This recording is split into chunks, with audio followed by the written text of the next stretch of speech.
You want to pass the FTMO challenge or another funding challenge so you can become a funded trader and use the profits to enjoy your life?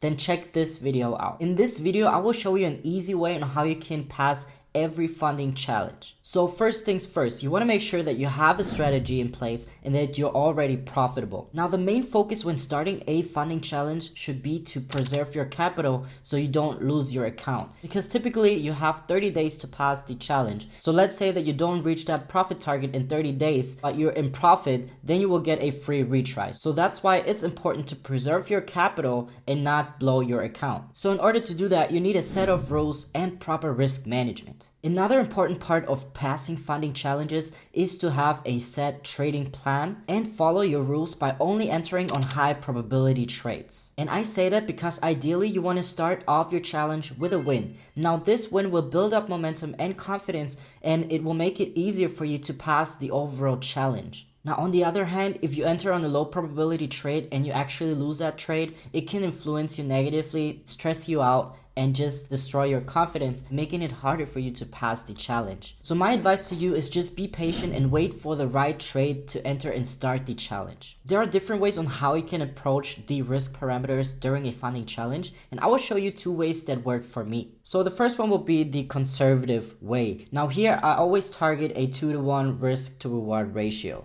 So on the first trade, you want to make sure to risk 0.5%.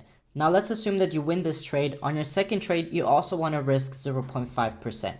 So assuming that you won both of these trades, you should now be up 2% on your account. So once you're up 2% on your account on the next trade, you want to increase your risk up to 1%. So now you want to keep up trading with 1% until you reach your 10% profit target. Now let's assume that you lose the first and second trade, meaning that you're now down 1% or minus 1% on your funding challenge.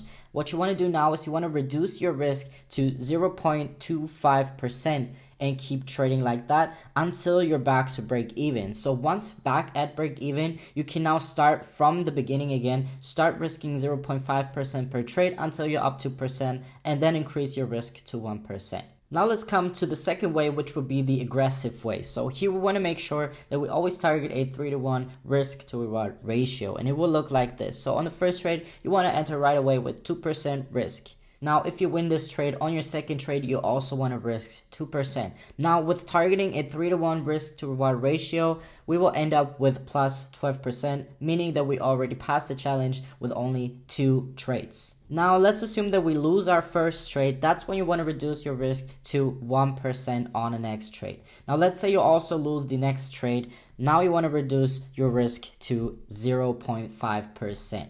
And now you want to keep trading with the 0.5% and try to make it back to break even. Now, once the same thing as the other strategy, once you are back at break even, you now want to start from the beginning again, risking 2% per trade, and then try to pass your challenge like that. So since the priority is to preserve your capital, I would recommend you to go with the conservative way. But of course, if you're already profitable and you're pretty good with your strategy as well, and you have high probability trades, you can also try out the aggressive way. I've tried both ways. On a conservative way, I had more break-even funding challenges, so I got a free retry. If you're just starting out and it's your first funding challenge, or you've lost a few in the past, I would recommend you to start with the conservative way, and that way you will not blow your account immediately, and you have a lot of buffer before blowing your account. Which, the number one priority on funding challenges is to preserve our capital and preserve our account, and maybe be a little in profit at the end of the 30 days in order to get a free retry and not lose the money that we invested into buying the challenge. But if you're more adventurous and you believe that you have high probability trades and you always go for 1-to-3 risk to reward ratio, then of course you can also try out the aggressive way. So that's it for today, guys. I hope you enjoyed this video. If you did, make sure to leave a like, comment, and subscribe, and I'll see you on the next one. Peace.